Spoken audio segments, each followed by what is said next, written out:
கர்த்தருடைய பரிசுத்தமான நாம மகிமைப்படுவதாக.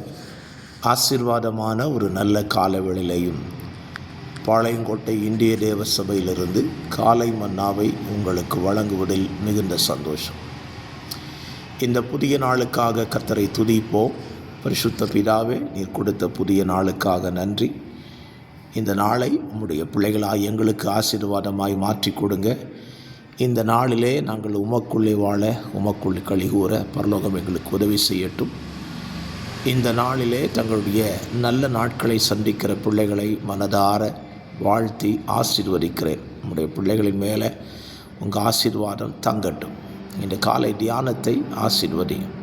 இயேசுவின் நாமத்தில் பிதாவே, ஆமென். இந்த நாளின் தியான அதிகாரம் உபாகமம் 28. உபாகமம் 28 68 வசனங்கள் உள்ளன. இந்த அதிகாரம் 2 பகுதிகளாக பிரிக்கப்படுகிறது.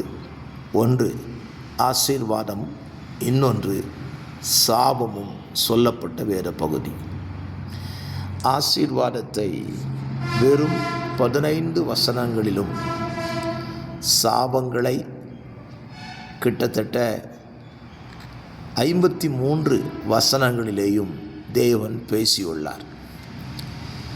சாபம்தான் அதிகமாய் பேசப்பட்டிருக்கிறது. ஆசீர்வாதம் மிக குறைவாய் பேசப்பட்டிருக்கிறது. ஆனால் இவை இரண்டுக்கும் பிரமாணம் என்ன என்றால் ஒன்றுதான். மிக எளிதாய் சொல்லலாம். ஆசீர்வாதம் பெற்றுக்கொள்வதற்கு தேவன் சொன்ன நியாயப்பிரமாணங்களையும் கட்டளைகளையும் கற்பனைகளையும் கை கொண்டு நடந்தால் போதும். சாபம் நம்மேல் வருகிறது என்றால் நாம் பிரமாணங்களையும் கட்டளைகளையும் கை கொள்ளாமல் போகும்போது என்ற சாபம் நம்மேல் வந்து விடுகிறது. ஆகவே நம்மை யாரும் சபிக்க வேண்டிய அவசியம் இல்லை. நாமவே சாபத்தை வருவித்து கொள்ள முடியும். அதே போல் நம்மை யாரும் ஆசீர்வதிக்க வேண்டிய அவசியமில்லை. நாமே ஆசீர்வாதத்தை பெற்றுக்கொள்ள முடியும். இவை இரண்டுமே நம்முடைய கரத்தில் தான் இருக்கிறது. இந்த காலவேளையிலே கர்த்தர் நம்முடைய கரத்தில் தந்திருக்கிற நன்மைகளை பெற்றுக்கொள்வதற்கு இந்த அதிகாரத்தில் ஆரம்பத்தில் சொல்லப்படுகிற வார்த்தைகளை கவனியுங்கள். 28ஆம் அதிகாரத்தில், இன்று நான் உனக்கு விதிக்கிற உன் தேவனாகிய கர்த்தருடைய எல்லா கற்பனைகளின்படியும் கட்டளைகளின்படியும் செய்ய கவனமாய் செவி கொடுப்பாயானால்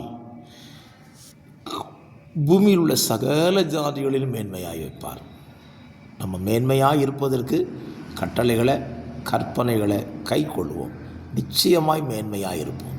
இந்த நாளில் கர்த்தர் உங்கள் மேன்மையாய் நடத்துவாராக என்று சொல்லி வாழ்த்துகிறேன். God bless you.